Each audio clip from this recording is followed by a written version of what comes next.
Am I still training for my meet? Yep. Let me walk you through my August workouts. See where I am. I'm actually in a good place. I worked out 3 times or 4 times before this. I weighed in at 115.4 pounds. I'd done a couple of yoga classes before, which helped me a lot with the issue on my hip. So here I was able to squat 85 pounds. And on this session today, I just worked on squats. I did some front squats, some good mornings, and some remaining deadlifts. So it was about an hour workout. And if you've watched these videos before, you'll know that I lean forward. And when I try to work on keeping my upper torso straight, I don't meet depth.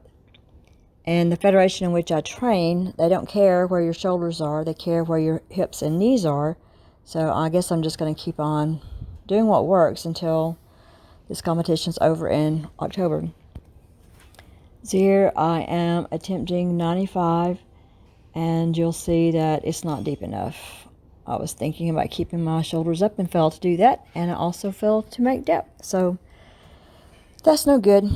I bought myself some new equipment. I bought some knee wraps and some wrist wraps from SBD. Here's the price of them. The wrist wraps were $42.50. The sticker was free, as it should be, and the knee wraps were $62.50. But I haven't bought any since I've been powerlifting. I've just been using some that were gifted to me 5, 6, 7 years ago. I bought the small SBD wrist wraps.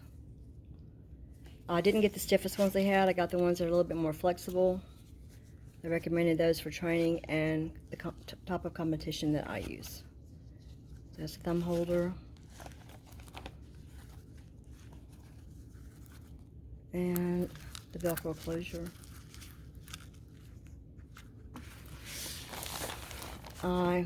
Sticker.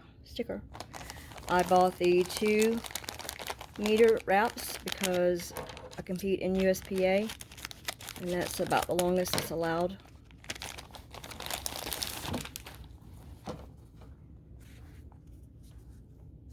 It has their logo on the end.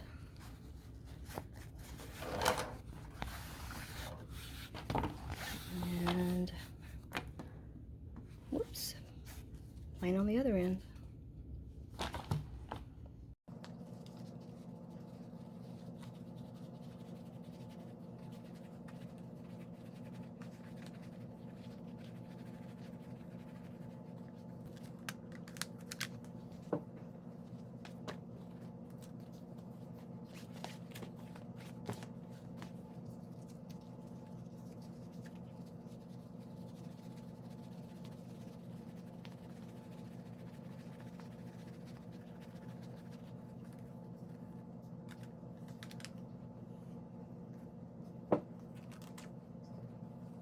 You're actually supposed to have somebody else wrap your knees, like your trainer or somebody who knows what they're doing. If they're supposed to wrap it so tight that it's really quite painful.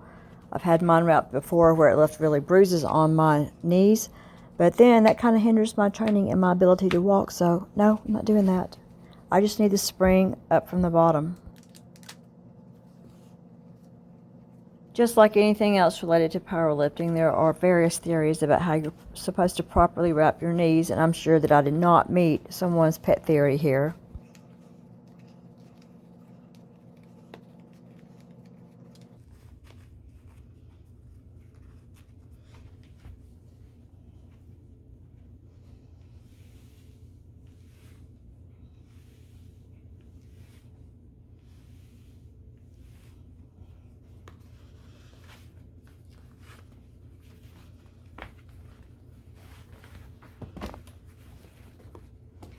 You can see the bottom of my legs are purple because you can't wear them for very long.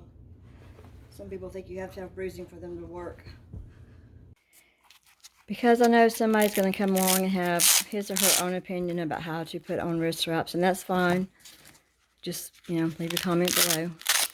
But I've done some research and watched some people, and there seems to be 2 ways to put these on. The wrist wraps are different. You have one for one side and one for the other. So one way of putting them on that I've seen was to put the loop through here and wrap it around the wrist like this. And I did buy the shorter wrist straps, remember, because my wrists are kind of thin. And to do it like that, then pull the thumb wrap off. So for me, I'm probably going to use it this way because I have 2 full passes on my wrist here. I do have 2 full passes there, but this is a little stiffer because you've got this extra layer of material here, the hook and close. So I actually have 1, 2, 3, 4 layers here where there's only 2 layers of the band here. There's a little bit of Velcro in there. So what I'm needing it for is to keep my wrist stiff. So I'm probably going to do it like this. So this would be my left-handed, and this would be my right-handed.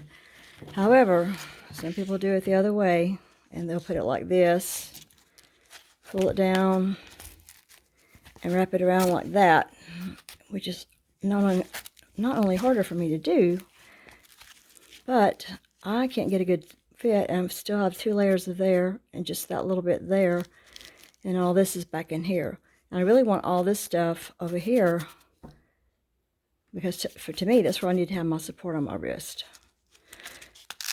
You do it your way, I'll do it mine. This is later in August. This is August the 21st, and I weighed in at 115.6 pounds. I went to the gym on 11.5 hours of sleep, trying to get caught up from the week.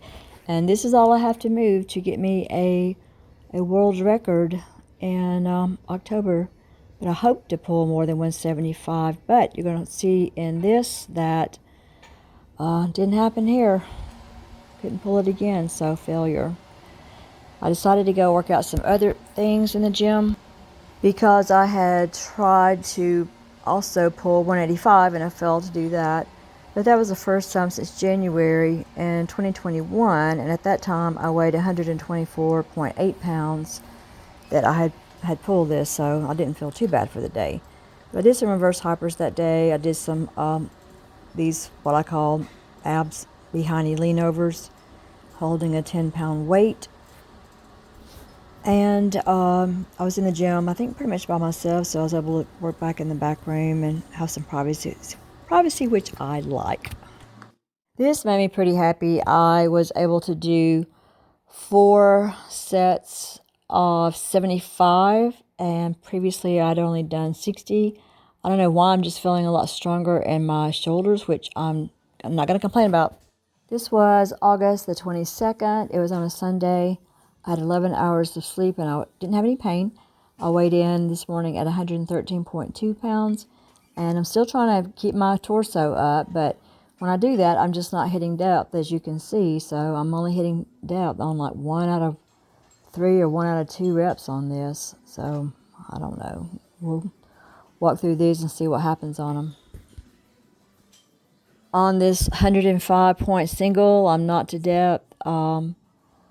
I did another 105 and still not to depth. And then I did something that I really do like, which are good mornings.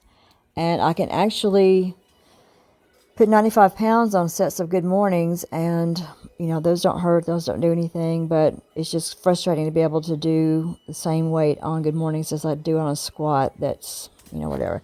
Then I tried to do a front squat and my hip said no, not doing that today. So for years I've been frustrated with my bench. I looked up benching with long arms, and I found out that one trick is to keep your elbows like at a 90-degree angle. So I practiced this in the bathtub. I know, isn't that stupid? But then later on I worked it in the gym and got some pretty good results. So this is August the 28th, and I had slept 9.75 hours, but I was still really tired. And I weighed in that morning at 111.6 pounds, which made me happy, but you can see that I'm really, really weak. I pulled 175 one time, and then I pulled it again, and then the last time I tried to pull, I just completely ran out of gas. And so I was like, okay. So then I went over to the bench to try to bench, and I put up the safeties, because I thought, well, I'm going to see if this this technique is really going to work about the elbows and all. So I did my warm-ups, and look what happened. I did the elbow thing and widened my grip, and I got 1 at 80, and I thought, okay, this got to be a fluke. Let me try it again, but nope, got it again. Feeling pretty easy. So there's August for you. Thanks for watching. If you have time before you go, watch another video. And please leave a comment, give the video a thumbs up, share this video if appropriate, and thanks for watching.